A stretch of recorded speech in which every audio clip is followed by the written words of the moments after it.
Welcome back to another edition of the Sloan Sells Homes Open House. Okay, today we're talking about the February cold, and I think the darn groundhog, where is he?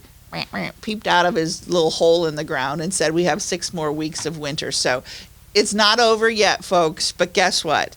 I have some great tips to help keep your home warm and keep it safe and continue to maintain your property. The first thing is check your dryer vents. Make sure that your dryer vent doesn't have snow packed against it, because when you have your dryer and it's going, that little vent on the outside of your house should be flapping and air should be coming out. If it's not, you could have a problem. The potential for a backup in your laundry room, potential for carbon monoxide if you have a gas dryer. So be careful that all the vents around your home are clear of snow and ice. Okay, that's very important. The other thing is, even in my own home, the vent for my furnace, there's a little condensation that comes out. I can see the steam rising. There's a little icicle right underneath that vent that's coming out of my house. That's natural. It's fine, because that warm air is coming outside. It's doing the condensation thing. That creates water, creates the little icicle because it's cold outside.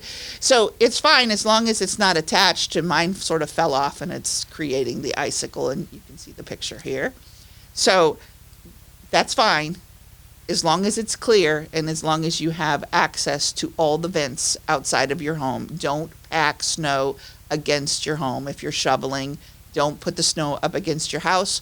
When that snow melts, guess what? All that water is going to go into your foundation.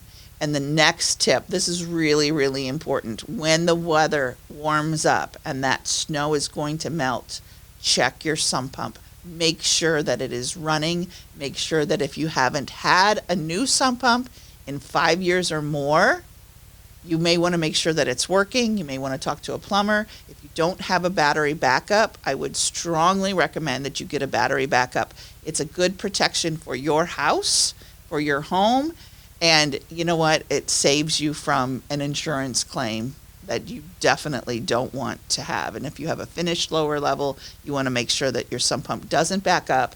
You want to make sure that it's running for the spring in tip-top shape. Monitor your basement and your crawl space. If you have a crawl space, make sure that, again, there's no moisture in there.